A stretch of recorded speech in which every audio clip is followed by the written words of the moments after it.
ideias dele funcionaram, o time com veteranos, ganhou a Libertadores. Mas você olha em geral, cara, é terrível. O Cruzeiro, Vasco e o final dele no Fluminense. E se a gente buscar mais lá atrás, você vai encontrar ele no Fluminense ameaçado de rebaixamento, naquela passagem anterior, e no Atlético Paranaense também. Assim, é impressionante como ele tem diferentes trabalhos em diferentes clubes, em pontos corridos, passando perrengue ali, zona de rebaixamento ou nas imediações. É um negócio realmente incrível, né? E esse caso do Fortaleza com o Renato Paiva também, um técnico que fez alguns trabalhos bem questionáveis, teve um momento com o PSG, que ganhou, né, aquele jogo lá, aquela retranca lá no Mundial de Clubes, e automaticamente ganhou um status que nunca justificou no futebol brasileiro. Alguém chamou, fala, Trajano. Eu pensei um detalhe até curioso. Eu passei a fim de semana no Rio, né? Aí a torcida do Vasco, antes do jogo, dizia o seguinte: o Vasco não venceu de 6-0 e perdeu por 2-0. A sequência é diferente. O Vasco perdeu de 2-0 e ganhou de 6-0. Porque é um jogo lá do início. Era a época que o Vasco era ruim. 6-0 é a época do Vasco bom. Aí se criou uma expectativa em cima do terceiro jogo, do teste, né? Se era o Vasco ruim, era o Vasco bom. Olha o que deu. Danilo, recado pra você, hein? Chegamos e passamos. Tá. Eu sei que tem algum superchat maldoso. A audiência brutalíssima aqui, 17 mil já. Passamos muito da audiência, viu? Dá aqui um abraço pro Emerson. Você, não, porque alguém não dá audiência. Tá dando, Emerson. Estamos bem aqui. E aí? E obrigado pelo Emerson pela audiência, né? Obrigado, Emerson. Você também tá aqui com a gente. Diniz e o Corinthians, Danilo. Do Corinthians, acho que o resumo da eleição que o Juca fez, vendedor de terrenos em alto mar, eu particularmente nunca tinha ouvido e eu achei excelente. Eu tenho minhas dúvidas da questão, eu entendi o que ele quis dizer com a ficha limpa, mas no Corinthians, por ser um grupo muito restrito que normalmente se reveza no poder, se a gente pegar, eles sempre vão ter ali alguma raiz em algum lugar, algum problema que o Corinthians teve no passado, mas diante de todos os problemas eu entendi o que o Juca quis dizer, então dá pra a gente imaginar um futuro um pouquinho melhor que o Corinthians, exceto se esse André Castro aí vencer, o que eu acho pouco provável. Agora a vitória de ontem foi incrível, esse gramado dálmata aí do São Januário, tudo manchado, né? Um gramado estranho. Mais uma vitória importantíssima do Corinthians. E do Fernando Diniz, cara, eu vi a cena ontem, ele com o Ryan, e obviamente não tem como não lembrar da questão do Tietê, né? Embora ontem eu acho que tenha sido muito mais leve do que o que foi o Tietê, porque o Tietê foi pessoal, né? Ele atacou o Tietê. Ontem foi uma questão tática. Sim, uma questão de um jeito rude, de um jeito grosso, mas muito mais tático, né? Tem que voltar, tem que não sei o que, o Tietê tinha sido pessoal. E eu estou pensando, porque todas as vezes que eu converso com jogadores, com as pessoas que vivem no bastidor, em diferentes clubes do Diniz, todos, com raríssimas exceções, amam o Diniz. Não existe ninguém que falar ele é traíra, exceto o Tietê, que é o cara que eu sei, de todos os que eu já... Esse é o Vasco, que eu conversei já por muito tempo, inclusive quando o Diniz voltou no Vasco, voltou pro Vasco agora. Exceto ele, que eu sei que o cara não engoliu todo aquele episódio, todos os outros jogadores, cara, os caras falam, é assim mesmo, ele faz assim com a gente no treino, mas ele compra a briga pra gente, ele faz... Então, eu fico muito curioso para saber como é esse dia a dia para os caras tolerarem esse tipo de explosão à beira do gramado, o jogo sendo televisionado para todo o Brasil, porque uma coisa é o jogo Premiere, o jogo pay-per-view, outra coisa é quando é o jogo da rede, o jogo das 4 da tarde na transmissão. Vira meme de uma forma diferente, circula a rede social, vira papo no bar. E o Ryan, ele fica ali incomodado, mas ao mesmo tempo quieto. Então eu sou muito curioso para entender esse dia a dia de como os jogadores toleram esse tipo de coisa, porque é uma exposição grande, é algo que toda hora a gente fala. Então muitas vezes parece que é um problema muito pra gente de debater, pra torcedor que não gosta do jeito que ele faz, e os jogadores não estão nem aí. Então, esse é um ponto pra mim que é muito contraditório do Diniz, claro. É o que o Juca falou, psicólogo, o cara, a gente não esperava uma explosão dele, as entrevistas normalmente são muito boas. Agora, como é o dia a dia pros jogadores do Vasco, ou do São Paulo, ou do Fluminense, por onde ele passou, tolerarem esse tipo de explosão? Então, de uma forma tão tranquila. Deixa eu apenas pontuar uma coisa em relação à eleição do Corinthians, que eu acho que é importante. Você tem razão, não tem nenhum fio de chocadeira ali, né? Todo mundo tem uma história do Corinthians. E os dois candidatos, né, que parece que são os que vão disputar a eleição, Osmar Stabile e Roque Cittadini, são conselheiros vitalícios do Corinthians, quer dizer, eles têm uma vida inteira lá dentro. Então, o Roque foi vice-presidente do Doribe, né, que é, digamos assim, quem começa a trajetória de endividamento do Corinthians, né, ao mesmo tempo em que, apesar disso, foi contra a MSI, ele tem esta qualidade. E o que ele tem dito? Ele é historicamente a favor da separação do social do departamento de futebol. Ele tem dito que só vai fazer 1 ano e 4 meses de mandato, não será candidato à reeleição, porque tem que fazer um saneamento no clube que provavelmente desagradará muita gente, que mataria inclusive qualquer chance dele de ser eleito. A prioridade será botar as finanças em dia. Começar a botar as finanças em dia. Ninguém bota as finanças do Corinthians em dia 16 meses. Esse tem sido o discurso dele. Ele está menos preocupado com o desempenho do time. É o que o Corinthians precisa. E tem, digamos, estofo moral para virar para o torcedor e dizer, não esperem títulos. Esperem que eu vou começar o trabalho de saneamento no Corinthians. Então, é nesse aspecto que eu digo, se eu fosse eleitor, votaria nele, porque isso eu tenho certeza que ele sabe fazer. Não é à toa, acaba de se aposentar, acho que de 25 anos, como membro do Tribunal de Contas da União. Fazer conta ele sabe. Muito bem. Arnaldo, tá. Diniz, Corinthians, com eleição e com vitória. Agora, a questão do Diniz que o Dani falou, só um pouco rapidamente. Talvez os jogadores não se importam com isso, mas sempre uma história dessa, ela não desaparece, é a história do Tietchan. Sim. O Tietchan é chamado de perninho mascaradinho até hoje, total. E é exatamente por isso que eu fico curioso, de como é o dia a dia que os caras toleraram. E aí também chama atenção a diferença de tratamento. O jogador dele, o cara xinga, pica pelo braço, com o Neymar, tomou de 6 a 0, jogou porcaria no mundo, vai lá, ele é muito bom.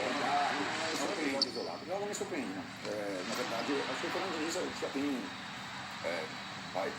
passagens suficientes, o mal traçou o perfil dele nos últimos clubes no Brasileirão. Mas assim, o Fernando Diniz é técnico há muito tempo. É assim como aquele jogador, aquele craque de lampejos, ele é um técnico de lampejos, né? Ele não é um técnico de constância. Quais foram os lampejos do Fernando Diniz? Audax, liderança do São Paulo no Brasileiro, título pelo Fluminense da Libertadores e algumas partidas memoráveis. E casos como esse, do Raia. O outro caso mais simbólico foi do Tietchan no São Paulo. Quem era o dono do time do São Paulo do Diniz e como ele tratava o Daniel Alves e como ele tratava os outros?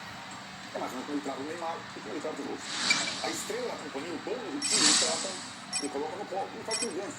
É um jeito de comandar. Esses caras mais grandões, ele não esconde, ele não humilha. Né? Porque talvez a reação fosse outra. Se ele dá uma chamada no Daniel Alves no Ganso, então talvez ele ouvisse outra coisa. Se ele dá uma chamada no Ganso, como ele deu no Raia, ou do Neymar, ele talvez ouvisse outra coisa. Então, é um técnico assim, e talvez, como o Danilo falou, o Ryan não leve como o Tietchan, já tem esquecido, a gente não sabe essas coisas dentro do campo, mas o Fernando Diniz é um técnico desse tipo. Né? Ele, com os donos do time, ele não expõe publicamente. Com os meninos, com os outros, ele vai. Como outros técnicos faziam de uma forma diferente. Por exemplo, o Muricy pegava muito no pé de jovens jogadores, na beira do campo. E alguns jogadores se incomodavam. E é outra coisa, completamente diferente do Fernando Diniz. Né? Só para dar um exemplo. Ele é a filha dele tem Miller. Tem, sei lá, o primeiro é a branca de todo mundo, mas o Miller tem essas situações específicas. Mas para mim, o Fernando Diniz deve, como técnico de futebol, esse modelo soberbo de jogo, que dá certo aqui e acolá. Eu tive 2 partidas do Vasco esse ano, memoráveis, as 2 do Morumbi, ganhou do São Paulo, derrubou o Juventude, ganhou do Santos, derrubou contra o Xavier. Mas, cara, quando ele tá numa situação dessa, ele traga o time para baixo, como todas as outras situações que o Mauro escreveu. Então, o Vasco é um dos grandes que corre mais risco, né? Por conta desse temperamento do técnico, que não vai mudar. Ontem, por exemplo, era um confronto direto, explícito contra o rebaixamento. Vasco contra o Corinthians, é a mesma situação, vários problemas administrativos semelhantes, o Juventude tentando sair da zona de rebaixamento, os dois olhando para lá, confronto direto contra o rebaixamento. O Corinthians ganhou. O que vai acontecer com o Corinthians agora? O Corinthians ganhou, uma jogada fundamental, abriu distância sobre os outros, vai poder se dedicar à Copa do Brasil. E não é o Juca, pode ser o Citadini, pode ser o Estado. O Corinthians vai jogar tudo pelo título da Copa do Brasil. Tudo. A partir do jogo do Atlético Paranaense. O Vasco já. E o Corinthians tinha. Se o Vasco machuca o Corinthians tinha a Copa do Brasil, a eleição e o Palmeiras no final de semana. Mas não. O Vasco levantou de manchete pro Corinthians. O Corinthians respira. Agora, Arnaldo, só não esquece do seguinte, é o mesmo raciocínio correto que vocês fizeram para mostrar que a classificação, a colocação do Cruzeiro não é nada dessas coisas, porque tem jogos a mais, tem também o Corinthians jogos a mais do que os times que estão abaixo dele. Que é mais diferente, difícil a gente ver de baixo ganhando, né? Sim, os de baixo não ganham, e o Corinthians ganhou um confronto direto em São Januário, que não vai se repetir mais. O Vasco conseguiu, entregou de bandeja pro Corinthians a recuperação, do jeito que jogou até, né? Então você vê lá, tudo bem, o Corinthians já tem os seus 21 jogos, mas assim, imaginar que essa turma aí do Fortaleza para baixo, descontando os jogos, chega aos 25 pontos, não vai chegar. Não vai chegar, né? Jogos atrasados, pontos perdidos. Lá na frente, acho que na briga em cima é um pouco diferente. Porque é o oposto. Porque a chance de Flamengo e Palmeiras perderem pontos é menor, muito menor nessa situação. Então essa turma aí de baixo vai se consolidar. Nós temos uma grande surpresa, que é o Fortaleza, negativo, né? Mas assim, estou dizendo, na luta contra o rebaixamento. não fosse o Fortaleza, que ninguém esperava, um grande estava lá, não estava pegado vantagem. Né? Justamente por isso, o Ceará também. Fortaleza, a cada semana a gente fala aqui, 45 pontos é a nota de corte. Ele estava estacionado no 15 há um tempão, tem que fazer mais 30. Cada vez tem menos jogo para fazer. Tá entrando numa situação quase insolúvel em termos de rebaixamento do Fortaleza. Então deixa os grandes respirando um pouco mais aliviados. Então acho que esses pontos de Juventude reagiu bem, né? Reagiu. Ontem não está jogando mal, está tomando o time que está competindo. Está competindo. O Vitória também. O Vitória está competindo. O Vitória sai e volta. São 5 jogos, 4 empates. Então essa vitória do Corinthians não foi aquele jogo de 6 pontos, foi um jogo de 12 pontos. Uma vitória absurda. Né? E agora descansa o Memphis, vai lá com tudo para o jogo do Atlético Paranaense e vai e tem um leve no final de semana de novo. Para a gente. O Palmeiras também, talvez mais legal jogar contra o Corinthians no final de semana. Né?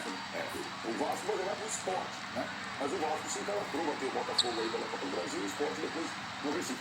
Você tem segurança que o Vasco vá ao Recife e ganhe o Sport? Não, eu não tenho nenhuma. O Vasco é completamente imprevisível, capaz de chegar lá 6-0 ou capaz de perder. Ou você falou uma coisa, agora o Corinthians vai jogar quarta-feira no tapetinho do Atlético Paranaense, provavelmente sem jogar.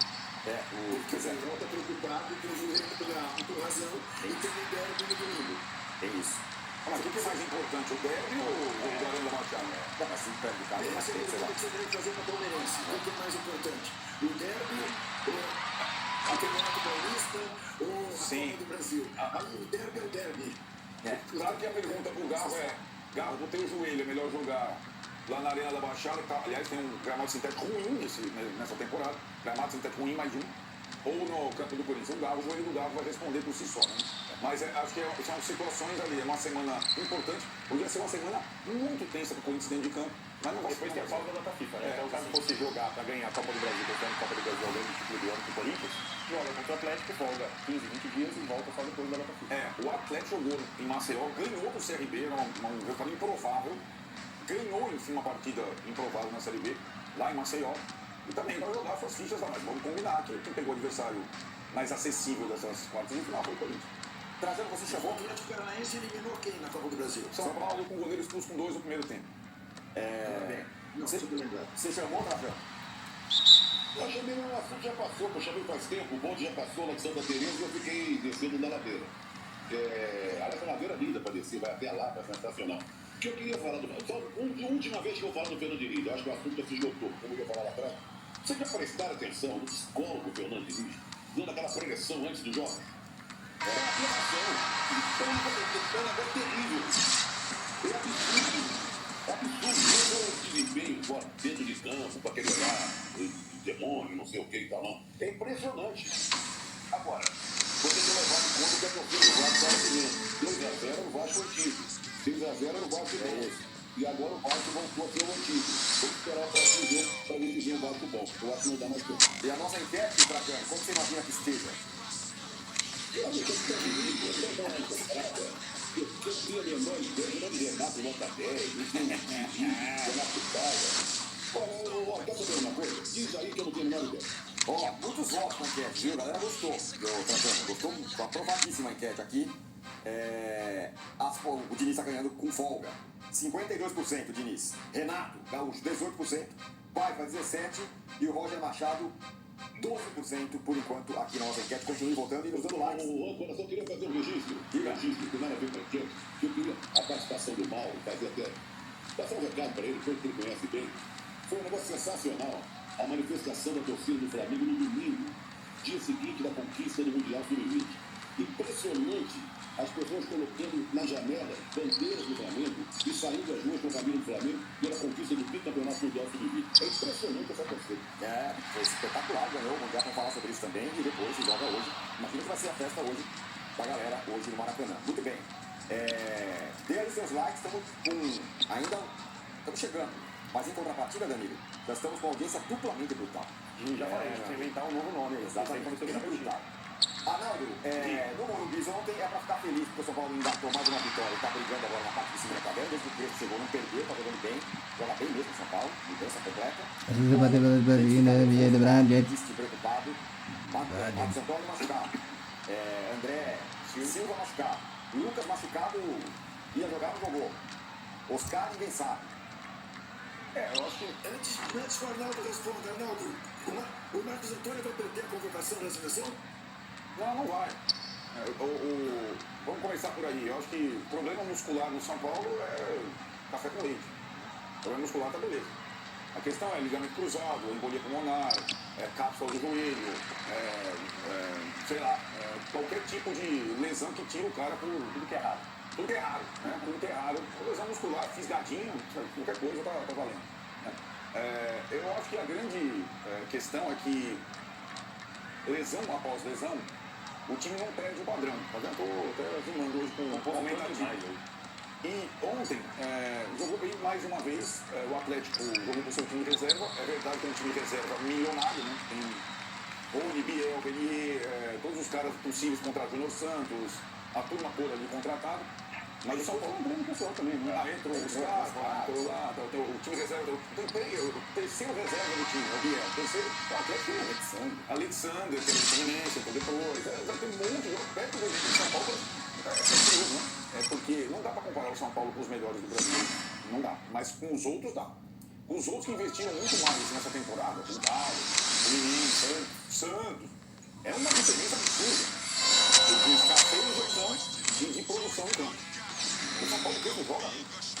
Não é só uma marca. O Crespo jogou 2 partidas. A do Flamengo no começo, a primeira, e a do Atlético Paranaense está em Curitiba com o goleiro que começou os 2 no primeiro tempo. Né? O resto ele ou empatou ou ganhou. E no brasileiro são 8 partidas invictas, 2 empates, 6 vitórias. Em quase todos os jogos, o São Paulo jogando bem. Com sempre desfalque jogo a jogo por lesão. A questão, né, Tirone, é que não dá para ter um dia de paz com tanta contusão, levando em consideração que pela frente aí, o São Paulo ainda tem a Libertadores contra a LDU lá, primeiro em Quito, depois em São Paulo. E nesse mar de lesões fica claro também que os jogadores mais importantes do time não são os medalhões contratados desde o ano passado ou desde o ano retrasado para as grifes. Né? Esse ano o São Paulo não era das grifes. O Marcos Antônio até então era pouco conhecido. O Bobadilho era reserva. O André Silva ídolo. Mas o Crespo conseguiu, com esse sistema com 3 zagueiros e tudo mais, tirar o melhor de cada jogador, dando uma rejuvenescida no time. Então o São Paulo tem mais energia, tem mais gás, tem mais fôlego. E também me deixa bem curioso, aí eu estou dando uma dica para os técnicos adversários, hein, cara? Eu não sei se eu deveria, mas vou dar, né? Jornalista. Vou dar. Quando o técnico do Brasileirão, que vai jogar contra o São Paulo, ele tenta espelhar o sistema tático do São Paulo, mesmo que o time dele não joga desse jeito. Todos até agora foram assim. Né? E ontem o Cuca de novo espelhou, botou o time com 3 zagueiros e tal. Todas as vezes que o time do Brasileiro tenta fazer isso, ele se estreia. Quem não fez isso? O Atlético Nacional de Medellín. Jogou com os 3 atacantes, 2 zagueiros só, e foi quando o São Paulo não conseguiu jogar. Vou dar só uma dica aí pra galera. A cada time que tenta espelhar 3 zagueiros, porque os 3 zagueiros do São Paulo ninguém tem melhor. Pode o Moreira tá jogando. E o meio do São Paulo, com essas questões individuais, para acompanhar Marcos Antônio, Bobadilha, Rodriguinho, quem seja, o Pablo, é difícil. Então, enquanto os técnicos tentam espelhar o São Paulo se dá bem. Né? E no Brasileiro, ele não ganhou apenas do Galo, vem ganhando várias partidas jogando bom futebol. Né? Acho que essa temporada, pela quantidade de lesão, pela escassez financeira, era para o São Paulino, nessa altura, estar conformado com a briga contra o rebaixamento. Porque não tem dinheiro e não tem jogador saudável. Mas o São Paulo foi muito além do que eu imaginava nesse mês de agosto. Muito além mesmo. Inclusive, o desempenho dentro do campo. Eles falam sempre de resultado. Poucos times no Brasileirão jogam hoje mais do que o São Paulo. No Campeonato Brasileiro. Você compara o Bahia jogando, que eu acho que joga também futebol envolvente, no outro sistema. Até teria curiosidade de saber o Gerson enfrentar o São Paulo amanhã, se ele espelharia 3 zagueiros, ou se ele iria com o time dele com um padrão definido. Né? Mas enfim, esse é um jogo que só vai correr lá na frente, não sei o que vai acontecer até lá. Bom, e aí? Queria falar dos dois, do Galo, porque o Galo tá agora pendurado na Copa do Brasil, né? E você falou bem. E Sul-Americana. Jogou com reserva, mas os reservas foram entrando lá, entra Muito bonito, tem vários jogadores contratados, tem um elenco bom. Teve a exceção que foi contra o Flamengo. Aproveitou bem, o Flamengo colocou um time misto, entregou praticamente um gol no Maracanã numa falha de João, também teve mérito Atlético, deu-lhe a marcação, ganhou nos tempos depois do jogo de volta, se classificou uma mobilização específica para aquele jogo. Como vai acontecer agora com o Cruzeiro. É o Cruzeiro, é o Clássico, é sempre um jogo diferente. Mas é muito pouco, não basta. Pelo investimento do Atlético e tudo mais, até pela história que ele tem no clube, o trabalho do Cuca está muito aquém. Dos últimos 5 jogos no Brasil, perdeu 3. ganhou um, passou o outro. É muito pouco, é muito pouco. E ontem, me parecia que não era um Frankenstein, né? Ele mudando os jogadores, tentando encontrar ali uma solução que não apareceu. O São Paulo, acho que foi assim, absoluto no jogo. Em poucos momentos o Atlético ameaçou ali minimamente fazer alguma coisa que ameaçasse a vitória do São Paulo. Então, acho que o trabalho do Cuca está bem aqui mesmo, nessa temporada. Não tentar avançar agora no mata-mata, tudo ali depois. Os caras estão tirando passado, pendurado ali, lutando contra o rebaixamento, tentando avançar nas competições eliminatórias. Passou pelo Godoy Cruz, né? na Copa Sul-Americana, e tem agora o Cruzeiro pela frente, mas, no geral, assim, a qualidade do jogo, que o Atlético apresenta, mesmo com todos os jogadores que possui, contratou mais gente agora, apesar de recentemente ter enfrentado problemas de pagamento de salário, jogador já estava em treinamento, porque ele estava recebendo. Eu acho que está bem aquém, bem aquém. E vai ter que se mobilizar muito, porque o Cruzeiro não deverá, creio eu, fazer como o Flamengo, pelo que eu disse no jogo. O Cruzeiro tem que entrar com força máxima. Passar o local, e o Cruzeiro sabe que no brasileiro ele depende muito do tropeço dos dois times que estão à frente e de um desempenho muito forte o tempo todo. E na Copa do Brasil, ainda mais agora. Se ele passa pelo Atlético, com essa carneçada que a CBF serve para o Cruzeiro, que é fazer os jogos todos só em dezembro, e ter intervalos de meio de semana que não eram dele, eram do Palmeiras e do Flamengo, e agora serão dele. Tiver jogos do Libertadores, Sul-Americano e São Paulo também, né? Eu estou sempre com o Palmeiras e o Flamengo que brigam lá em cima e brigam na Libertadores. São Paulo briga na Libertadores e tenta fazer uma campanha boa no Brasil, como está fazendo nesse momento. Mas os três, os três no pacote até. Os meio de semana, que foi Abel e o Felipe Luiz queriam para treinar, eles vão parar agora são do Cruzeiro. O Cruzeiro vai ter todos os meios de semana, mas ainda assim depende dos tropeços. Essa equipe da Copa do Brasil. O Botafogo também. Agora, no Botafogo está um pouco atrás, né? Estou citando mais do Cruzeiro. Mas na Copa do Brasil, quem passa pelo Atlético, ele vai ter períodos aí de intervalo de uma semana livre, recupera o jogador, treina seu equipe, né? O jeito que vai fazer com o Gabriel, essas coisas que o pessoal tem até de pergunta na coletiva dele depois da vitória sobre o Internacional. E depois, em dezembro, quando acabar o Brasileiro, ele vai com tudo para ganhar. Quem sabe a Copa do Brasil, então ele pode levantar uma taça. Então, acho pouco provável que o Cruzeiro faça o modelo do Flamengo. E período dos jogos de campeonato, por exemplo, isso obviamente acontece com o Atlético dentro do campeonato. Então, eu acho que o trabalho de Cuca está muito atento. E acho que há muito tempo não está falando entre os dois, mas apresenta o Cruzeiro que tem um favorito, como eu acho que é desconforto com os dois jogos. A gente vai falar dessa história da que incomodou o Flamengo, o Palmeiras, então, mas queria só para finalizar o São Paulo, Danilo, você falasse sobre a vitória e o time do São Paulo. Isso aí é uma história seguinte: o Crespo, ele chegou, tirando o primeiro jogo que ele perdeu, né, o jogo perdido lá. Depois disso, o São Paulo tem, se não a melhor, uma das melhores campanhas do Campeonato Brasileiro. Não estou falando das Copas. Ele acertou o time de uma forma surpreendente no Brasileirão. Realmente, eu não esperava que o São Paulo fosse reagir dessa forma. Meu ponto aqui, aí o Arnaldo passou um pouco em cima disso, é como o caso que é o oposto do que fez o Zubeldia com o Brasileirão. Tirando o ano passado, o Brasileirão do Zubeldia foi campeão na parte de cima, tá? Esse ano, o Zubeldia tinha começado mal o Campeonato Brasileiro, mas a Libertadores foi muito, muito boa. Inclusive, o São Paulo tem vantagem de jogar em casa agora por conta do Zubeldia. Então era o oposto. A Libertadores do Zubeldia era muito boa e a Libertadores do Crespo, ela é regular porque passou, né? Nos pênaltis. Não vou falar isso, porque classificou. Mas o jogo o São Paulo poderia ter sido eliminado no jogo de ida contra o Atlético Nacional. Então o São Paulo o Arnaldo passou um pouco por isso, porque talvez tenha sido um time que resolveu não espelhar o sistema tático do Crespo e trouxe dificuldade diferente do que acontece no Brasileirão. Então é surpreendente. Agora, eu acho que o São Paulo vai precisar jogar mais para poder ter a esperança de um título na Libertadores especificamente. É melhor do que o projetado, não está na parte de baixo da tabela, pelo contrário, está flertando com G6, G7, G5, ali, dependendo do que a gente vai ter dessas vagas de acordo com os campeões de Copas, mas na Libertadores, para mim, ainda está devendo um pouco. Pega agora a LDU, que é um adversário difícil de novo, e eu espero que o São Paulo consiga fazer essas boas apresentações na Libertadores, porque é onde, para mim, o São Paulo tem muito mais chance, aliás, é o único lugar que o São Paulo tem chance de ter título esse ano. Então, se o torcedor tem ali a expectativa de ser tetra, o primeiro tetra brasileiro da Libertadores, é bom que o Crespo faça esse time jogar melhor contra a LDU, diferente do que aconteceu contra o Atlético Nacional. Só um ponto agora que sempre elogio aqui e vou criticar. A presença da torcida do São Paulo no Morumbi foi ridícula. A direção do São Paulo, você não espera nada em termos de promoção. A direção do São Paulo, a presidência, eu vou até uma expressão, não posso falar, mas falo muito sério. Nem aí com o público, o horário do jogo, onde vai ser, quando vai ser. A direção, não espera nada da direção. A torcida do São Paulo sempre espera. Parabéns aos 25 mil que foram e apoiaram o tempo todo, fazendo bastante barulho. Mas era jogo para 40, dane-se que é 8h30 da noite. O time do São Paulo faz para merecer mais gente. E o que fez na terça-feira também, né? Contra o Atlético Nacional e tudo mais. Então a torcida do São Paulo faz diferença. Não adianta ter a torcida da Libertadores. A torcida da Libertadores, se o São Paulo colocar ingresso para Libertadores a $5 mil, vai ter 60 mil pessoas. Eu sei das pessoas crianças. Não era assim, mas virou assim. Mas não adianta ser só a torcida da Libertadores. Né? A campanha do São Paulo está jogando mais no Brasileiro do que na Libertadores. Então ontem 25 mil pessoas, um público ridículo. Só foi superior ao São Paulo de Ponte Preta no Paulista. Né? Então deixou a desejar a presença de público no Lyon. Agora, trazendo para fechar, a zica das contusões é impressionante. Tem os caras que é embolia, é o Lucas que tem um negócio que vai, volta, não volta, agora o Marcos Antônio, o André Silva. Além do elenco ser curto, o Caleri, é uma zica inacreditável, né? Como é o nome daquele cara que fazia os trabalhos no Vasco? O Pai Santana, né? Pai Santana. Mas o Corinthians não é diferente. Acho que o Trajano Tá mudado. Eu estou dizendo que quem torce pelo Arsenal não acha nada estranho. Tem isso. Mas Ontem o Palmeiras perdeu o Saka, o Odegaard, o Havertz e o Ben White. Duas jogadas. Impressionante. Né?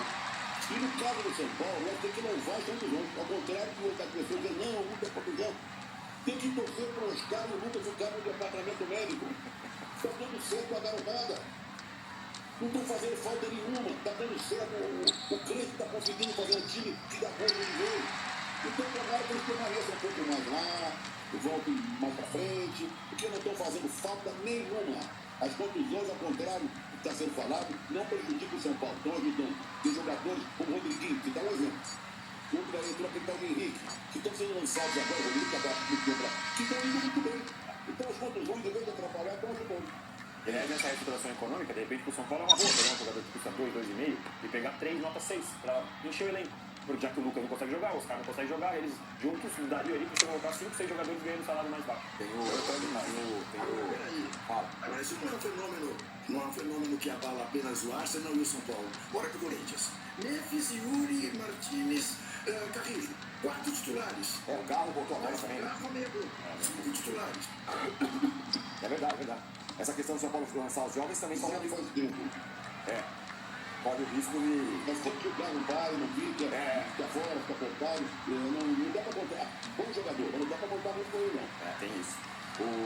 Vamos falar agora essa questão do calendário, só para fechar. A questão do São Paulo começar a lançar os jovens bem é que vamos vender. Estamos aí liquidando. Tem até dia 2, não. Bom, vamos lá, você passou pelo tema, mas vale voltar, claro, sobre essa questão do calendário. Então a CBF determinou uma mudança do calendário. Agora a Copa do Brasil vai terminar lá na frente e o Campeonato Brasileiro vai terminar antes, o que significa que vai ter bastante rodada encavalada ali, e o Flamengo protestou sobre isso. Segundo o Flamengo, a CBF procurou outros clubes também, para perguntar o que achavam. Então eu falei, não concordo com essa mudança.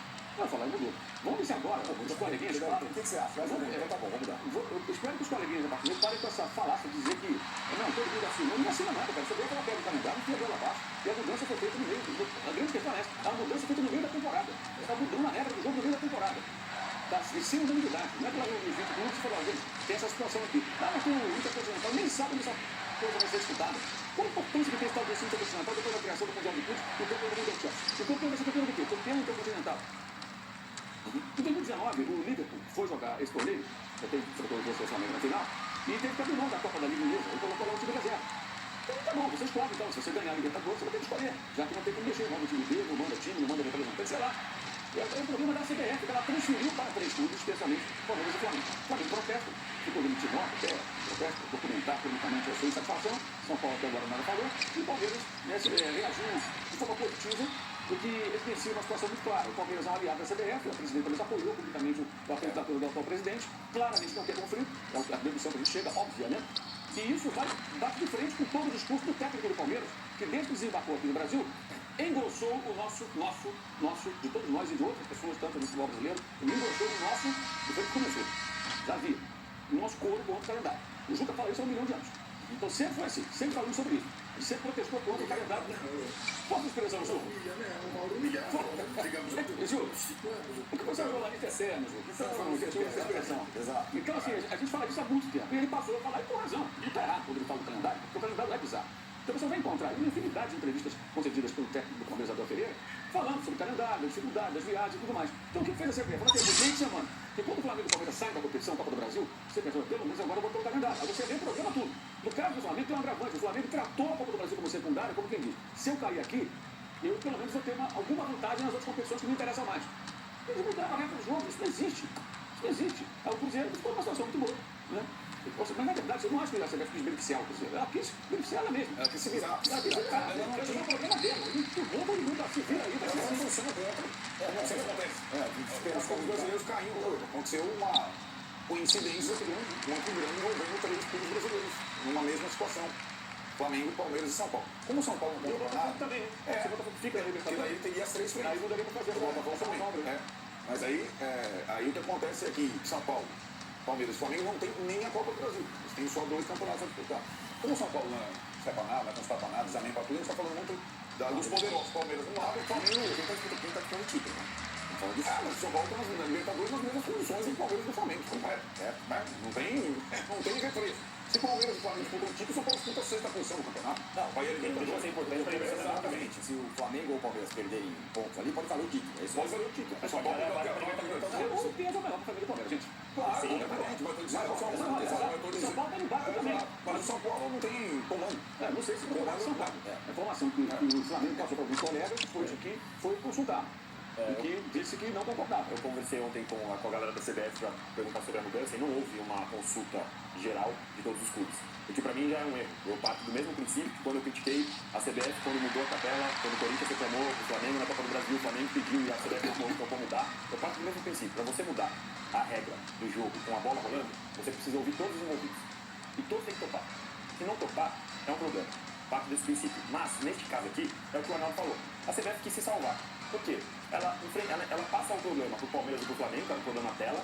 Teoricamente beneficia o Cruzeiro, também estou com o Mauro, não acho que ela tenha feito isso pensando em beneficiar o Cruzeiro, mas é um efeito colateral dessa mudança. Agora, se não mudasse agora, a gente vai estar discutindo aqui qual é o problema que a gente já teve. Porque chegando na reta final lá, o Palmeiras ou o Flamengo, um dos dois são campeões dessa Copa da Libertadores, tem que jogar intercontinental. Por pior que seja, eu duvido que qualquer um, ou o Palmeiras ou o Flamengo, ou até o São Paulo, jogue com o time B essa Copa intercontinental. Duvido. E se tiver na reta final do Campeonato Brasileiro, a gente já tem um problema que talvez fosse ainda maior. Por quê? Não ia poder jogar as rodadas finais do Campeonato Brasileiro, ia virar para 2026, o calendário, invadir, ia ferrar o começo das outras temporadas, da temporada dos outros estaduais. Então a gente está aqui discutindo de novo a troca de um problema. Trocou um problema pro outro. Porque o calendário é horrível, porque, embora os clubes não assinem, como disse o Mal, os clubes são coniventes desde sempre, com os estaduais, que quando tem chance de mudar a formação de liga, não se unem, não formam, não estão nem aí. Então, assim, eles estão trocando problemas. E os clubes acabam sendo coniventes nisso, mesmo que eles não assinem. Então, trocou o problema, a gente vai discutir agora. Alguns clubes protestam, não adianta nada. Sim, mas assim, já houve eleição da CBF no Corinthians, Flamengo, Atlético Paranaense não votaram no presidente, os outros votaram. Então, assim, não adianta. A questão é que quando um grita, fica sozinho. E sempre é o terror, se sozinho se desafiar a entidade, não vai ser represado. Então, sabe que assim, alguém pula fora do barco. sim, ou apoia de forma absoluta e pública um candidato que surgiu do nada que não precisa saber como foi o Palmeiras. Que mantém agora. E esse é um ponto que acho que é importante. O técnico do Palmeiras fala sobre o calendário há muito tempo, com toda a razão. Eu acho que manda é a chefe dele, é presidente. Mas será que vai concordar? Vai perguntar para aqui. Não, vamos perguntar agora. O problema da CBF. Por que ela paralisou, por exemplo, todo o Campeonato Brasileiro por um mês durante o Mundial? Por que ela não fez uma paralisação mais inteligente? Voltando à competição à medida que o time outro saísse e tudo mais. Não, ela parou um mês por conta do Mundial de Clubes e ela levou tudo bem. Agora ela tem resolve. O problema é dela. Ela transferiu para os clubes. É grande sacanagem. Então, mas aí... E se o River Plate for campeão? É claro. Por exemplo, o River Plate for campeão. Ou o Racing vai ser campeão. O Vélez for campeão. O Estudiantes for campeão. O LDU for campeão. Como é que faz? Sim, é claro. Aí já fez a manobra, já mudou tudo, já pegou meio mundo. Esse presidente da CBF, recém-impulsado, surgiu do nada, promete reduzir estadual ano que vem, vamos ver. Né? E alega que o calendário não é dele. É do antecessor. É verdade. Mas ele herdou Claro. E agora, a partir dessa canetada, ele falta torcer contra 2 times. Não é nem Palmeiras, nem o Flamengo, nem o São Paulo. Falta torcer contra o Atlético Mineiro e o Fluminense. Né? Ele tem que torcer contra os dois em pelo menos uma das competições. Porque o Atlético Mineiro e o Fluminense não tem datas. Eles estão em 3 competições, ainda tem jogos a fazer no Brasileiro. Então, esses aí, ainda não dá para... Eu tenho certeza que ele está torcendo contra os dois em alguma das frentes. Ou na Copa do Brasil, na Copa Sul-Americana. Porque senão vai dar confusão. Tem outra coisa também. Essa mudança no final, ela salva um pouco das férias. Então, 16 times vão estar felizes com essa troca. E esse problema que a gente está discutindo aqui, a gente vai discutir de novo no posse de bola em 2026. Porque o campeonato vai ter que parar de novo porque tem Copa do Mundo. Em 2027 é a mesma coisa, o campeonato vai parar de novo por causa da Copa do Mundo feminino. Então, não há um momento que a gente vai parar de discutir esse problema. Como o Mauro brincou de 1 milhão de anos, mas desde que eu comecei a assistir, quando eu assisti vocês ainda pela televisão, vocês já falavam disso. Assistia mais o Juca, né? Mas o que foi preservado disso tudo? Ele está lá. Ele não vai vir ano que vem, mas fazer tudo ele tem que vir lá. Ele não tem. Olha, ele tem pandemia, mas tem um problema aqui, vai invadir um ano. O Rio já tocou no já. Mas onde está lá? Ele já está lá.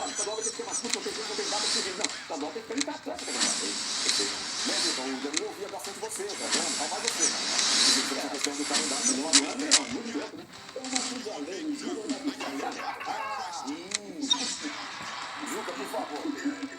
Eu continuo naquela linha de que é melhor ouvir do que ser surdo.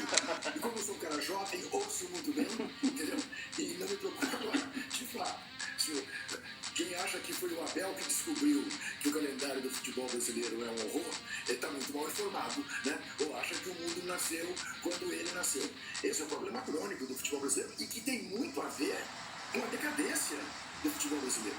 Tem muito a ver com a impossibilidade da autossustentabilidade da maior parte dos clubes do Brasil. Hoje, com a exceção, felizmente, do Flamengo e do Palmeiras e de outros que estão se encaminhando para isso. Mas é sabido. Mas por quê? A origem disso qual é? Os campeonatos estaduais que não fazem mais sentido, que são anacrônicos, né? Mas que ocupam quase 3 meses do calendário. E aí não tem jeito. Não tem jeito. Agora, o presidente da CBF depende dos 27 votos, que não são 27, né? São 61, 61, 21, 3 vezes 2, 6, 81 votos das federações estaduais. É isso. É isso. É simples como isso. Danilo, além de querer saber o que o Abel vai falar sobre o calendário hoje, depois do jogo, né? O Palmeiras enfrenta o Sport em casa. Também muita gente vai querer saber sobre o Andrés Pereira. Isso? Já esquentou? Vem o Andrés Pereira? Esquentou ontem à noite, até o Bruno Andrade trouxe aqui no Mercado da Bola, o acerto do Palmeiras com o Andrés, com o Furno, na verdade, né, por 10 milhões de euros, que significa, curiosamente, né, metade do que o Palmeiras ofereceu há 6 meses, pelo mesmo jogador, pelo mesmo time. É curioso. Então o Palmeiras está muito próximo, ainda não tem data de exame, de chegada ao Brasil, mas já na sexta-noite o Palmeiras já tinha se animado porque percebeu que dessa vez o Andrés estava bem disposto a vir. Vamos lembrar que no ano passado, quando o Palmeiras ofereceu muito mais dinheiro para o Furna e muito mais dinheiro para o Andrés, porque precisava convencê-lo de sair do Furna no meio da temporada. E foi esse o argumento que ele usou para ficar. Ele falou, não quero largar aqui o Furna no meio, o técnico conta comigo. E de lá para cá, o contrato dele está acabando, o Furna tentou renovar com ele deixou por fim. E aí quando começa a chegar nessa situação, daqui 6 meses ele pode assinar um pré-contrato, você perde muito poder de barganha na negociação, então o Furna topou baixar a pedida para 10 milhões de euros e vai solucionar o problema do Palmeiras por camisa 8. Porque o Palmeiras perdeu o Richard Rios, vendeu por 30 milhões o Benfica e não tinha um substituto, tinha já o Evangelista, que já era um planejamento feito com antecedência, quando o Evangelista chega em janeiro, até o Abel revela isso depois, já sabia-se que o Rios ia ser vendido, e agora o Andrés chega como mais uma opção, para mim um grande jogador, no sentido de ser um 8 que consegue criar, que é quase um 10, chega na beira da área, tem um bom chute, resolve talvez o problema do Palmeiras de bola parada, porque a bola parada do Palmeiras sumiu, ele é muito bom em bola parada também. Então acho que é um bom jogador, uma boa contratação e um bom preço diante do que é o mercado. Eu sei que 10 milhões de euros é dinheiro pra caramba, eu sei que 10 milhões de euros resolveria problema de muito time na Série A, mas pro mercado, porque o Palmeiras tem se apresentado hoje, considerando que vendeu o Rio por 30, acho uma boa contratação. Peraí, mas isso não está acertado desde Montevidéu? Pois é. A gente vai fazer o seguinte, a gente vai fazer um intervalo na TV, mas vai continuar debatendo essa questão do Andrés aqui no intervalo, aqui no chat do YouTube também com você. Então a gente já volta. Já chegamos na meta? Na TV, já passamos a meta, na meta de likes. Então segura aí que a gente vai ficar no YouTube e voltar na TV daqui a pouquinho. Tá voltando, na TV. Muito bem, Arnaldo, o contrato tá pouco, né? Contratando mais o Palmeiras. Dessa vez um jogador pronto, né? Não é um jogador daquele perfil, ainda um jogador com muita vitalidade. Excelente jogador, gostei muito. Eu acho que o que acontece esse ano com o Palmeiras é que com tanto jogador bom, a gente tem que esperar um pouco de desempenho. O Palmeiras está com chance de ganhar o Brasileiro e a Libertadores, mas ele joga muito menos que o seu elenco pode oferecer. Né? E esse é um jogador que ele dá o ritmo ao time. Né? É um jogador, eu gosto muito do Lucas Evangelista também, mas acho que esse é um nível completamente acima. Vamos ver, aí tá. Não é só essa pergunta pro Abel, do calendário. Esse time não consegue jogar um pouquinho mais, não? Pouquinho? Porque o Palmeiras teve um desempenho muito aquém do que eu esperava em 2025 pelo nível de investimento. Mas muito aquém. Inclusive em casa, né? Em vários quesitos, o Palmeiras tem números muito baixos jogando em casa. Não só a classificação, tem que estar em sexto, quinto, sei lá, nos jogos em casa. O que eu acho que de fato o jogo de hoje é um jogo perigoso com o Sport. Perigoso. Acho que o Sport sim, o Sport melhorou e o Palmeiras não tem desempenho bom em casa. Esse jogo pode se tornar um jogo perigoso. O Palmeiras faça um gol rápido, tudo, abre a porteira, a coisa pode mudar. Mas acho que é um jogo que o Palmeiras tem que levar bem a sério. Bem a sério. Tem o Débora, que é a chaga do Palmeiras da temporada. Tem gente do Palmeiras agradecendo que o Débora é fora. Tá vendo como é que é? Que ponto chegamos, presidente? O Marcos Gregório aqui fala, Tirone, com o momento da CBF que prejudica Flamengo, Palmeiras e São Paulo, você acha que o Cruzeiro pode beliscar o Campeonato Brasileiro? Pra ficar numa situação mais confortável, como disse o Mauro, né? Vai ter tempo pra treinar, porque os outros teriam e não terão. São viagens que eu não teria na rotina desses três, porque não aconteceu agora. Aquela semana, assim, essa semana aqui eu vou ficar treinando no CT e tal. Não, vai pegar um avião, vai jogar na quarta-feira, não sei onde, vai voltar. É isso, é só isso. E como vocês falaram, a gente conseguiu avançar na Copa do Brasil, tem uma perspectiva de titular na frente, né? Inclusive com relação a estratégia. Isso, quando ele vai avançar, ele tem um exato, o cara tinha ainda tem a perspectiva de uma outra. Tem essa chance, desde que ele passe pelo Atlético Mineiro. Essa fase é muito ruim porque ele está jogando na Copa do Brasil, porque a volta é logo depois da data FIFA. Mas quem conseguir a semifinal vai ter uma... Aí Tá com o BM cheio, né? Aí você pensa assim, qual seria o perfil do Flamengo se soubesse a Copa do Brasil sendo Pois decidida? é, isso tudo. Isso, só vai atrás. São Paulo, também qual jogador? Só que não, só vai decidir em dezembro, depois do Brasil. Opa, peraí, vamos rever isso aqui? De repente você poderia ver. Influencia para Estratégia é estratégia. Estamos voltando já, estamos voltando. Voltando agora. Estamos de volta na TV. Trazendo você o meu termômetro de seleção. Então eu quero saber, a convocação de hoje, você está em que nível? Empolgado, nem aí? Como é que você está? Nem me pergunte. Pô, mas o Neymar já não vai, né? Tem sentiu um edema, um negócio. Agora eu lembro do tipo querido Fernando Calazans, quando perguntavam aí sobre o campeonato alemão, eu falei, não vi. Não me pega, não me pega, não me Não pega. me pega. Convocação da seleção brasileira, vou repetir o Calazans, não me pega. A única dúvida que a gente tem, todo mundo tem, a expectativa geral da nação, é se o Neymar vai ser convocado. Não vai, tá com edema. Eu não me lembro se ele foi convocado. Aliás, uma coisa que eu queria falar lá atrás, quando eu não sei quem falou, já foi do amigo, os jogadores, adoro os jogadores, adoro o Fernando Diniz. E foi do amigo? Fui eu. Foi ele. Esses mesmos jogadores que acham que ele não reclama do tratamento dispensado pelo Fernando Diniz, idolatram o Neymar. Então, o que esperar dele? O Neymar. O Neymar é o grande ídolo dos jogadores que atuam no futebol brasileiro. Eles livam a cara do Neymar em tudo, dentro e fora de campo. Eles acham tudo normal. Tudo que o Neymar faz é sensacional. Porque o sonho deles é ser um dia o Neymar dentro e principalmente fora de campo. Então, a minha expectativa é, se for convocado, é a convocação dele é Veremos se vai ser convocado. Deixa eu só fazer um parênteses rapidinho, a gente tem um pouquinho de tempo. Eu estive em Santos nesse fim de semana. Passei o fim de semana em Santos, que é uma cidade muito, muito, muito legal. E eu fiquei impressionado com uma coisa, como a cidade respira o Neymar. É impressionante. O cara do táxi, o cara da rua, que vem falar comigo, que o Neymar, que não sei o quê. O hotel que eu fiquei tinha um painel gigante do Neymar e do Pelé, pintado lá, não. Se fala muito do Neymar, a gente fica meio Mas você lembra quando o São Paulo estava lá, que tudo era São Paulo? O São Paulo andou de moto pra lá. Eu fiz o Santos, ano passado eu fiz time Santos também, o Santos estava na segunda divisão. Eu não vi uma camisa do Santos na rua, um conquista. Essa vez eu vi muita gente camisa do Neymar. É curioso isso, né? A gente tem as questões todas do Neymar, mas ali dentro da cidade, o cara fala, não, porque eu vi o carro do Neymar, o táxi lá que eu peguei. Não, o carro do Neymar, O Neymar tem um apartamento desse prédio aqui, o Neymar tem não sei o quê. É engraçado, é curioso esse negócio. Agora, Juca, sobre a convocação, que tá com expectativa ou você tá como Trajano? Nem aí. Não, eu tenho expectativa, vou estar de plantão para ver a convocação e espero não me decepcionar com o Ancelotti. O que acontecerá se ele se dobrar à convocação de Neymar? Só para rimar que nem o Arnaldo hoje tem feito durante toda a programação. Vai ter que terminar com uma rima, irmão. Tem convocação, a convocação vai dizer, vai aparecer, vai estar aqui no canal. Convocação não aos jogadores do Brasileirão. Esse é o lema da rima. Mas ele vai chamar bastante gente do Brasileirão para me encher as paciência. Com certeza. A cereja no bolo, limita o calendário, os times estão lá na frente e agora vai chamar, né? O CBF agora. Tem um monte de coisa, né, gente? Eu acho que essas situações, a gente acha tudo normal, legal. O filho dele está dirigindo o Botafogo. Já é uma questão. O Botafogo vai ter gente chamada, não vai ter gente chamada, vai não sei o que lá. Aliás, nós tivemos nessa semana, final de semana, uma coisa interessante. Era o filho do Ancelotti comandando um time e o filho do Tite comandando outro time. Isso. Né? Eu não imaginaria um negócio desse no Brasileirão há um ano. Filho do Ancelotti com o Botafogo. O filho do Tite estava lá. Com Bahia e Santos, detalhe, né? O Ancelotti foi assistir Bahia e Santos em Salvador. O Ancelotti tá fazendo um tour. Falar em filhos, Emiliano pediu, Emiliano e Ramon pediram o Borrella Maluco. Ó, aí, dando sopa. Você tem alguma expectativa, Mauro? Você vai usar aquela camisa maravilhosa? Meu Deus, fácil. Putz, essa é fácil. Vai, cara. Eu não paro para acompanhar a convocação, porque às vezes eu fui convocado, às vezes eu fiz. Tem que se dando da cartuça. E vai colocar Vai ficar bravo com a convocação do clube brasileiro? Tudo me dá raiva no jogo de seleção. Vai pra baixo a porcaria, finalmente, né? Só faz jogo, né? Aí chegou. Não tem. Setembro, outubro, novembro e março. Agora setembro, tudo, que maravilha. Muito bem, então o recado aqui, a convocação será transmitida ao vivo. Estarei nessa, tá? Só para avisar. Danilo Avião estará nessa com o PVC, então a convocação, todos os detalhes da convocação do Ancelotti para os dois jogos, são jogos contra Chile e Bolívia, né? El Arco.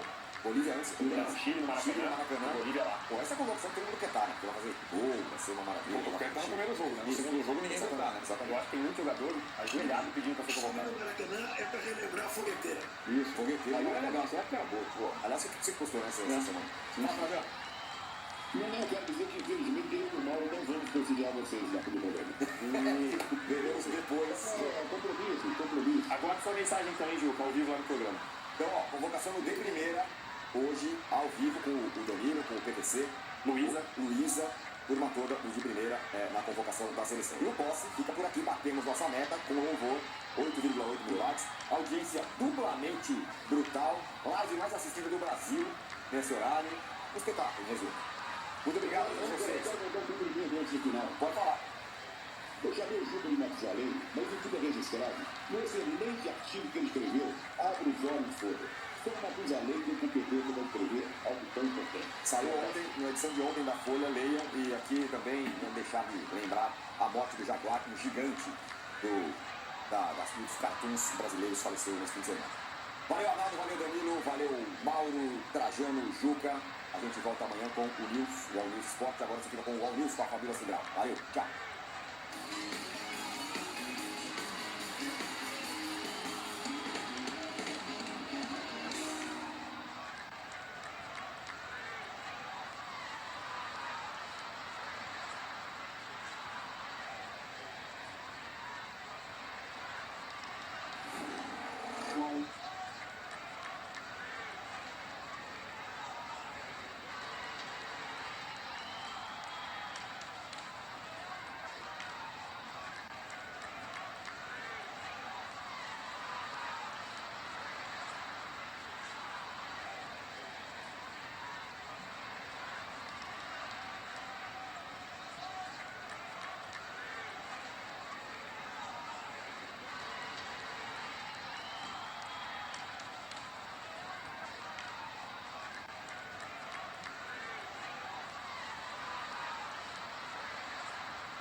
got one question.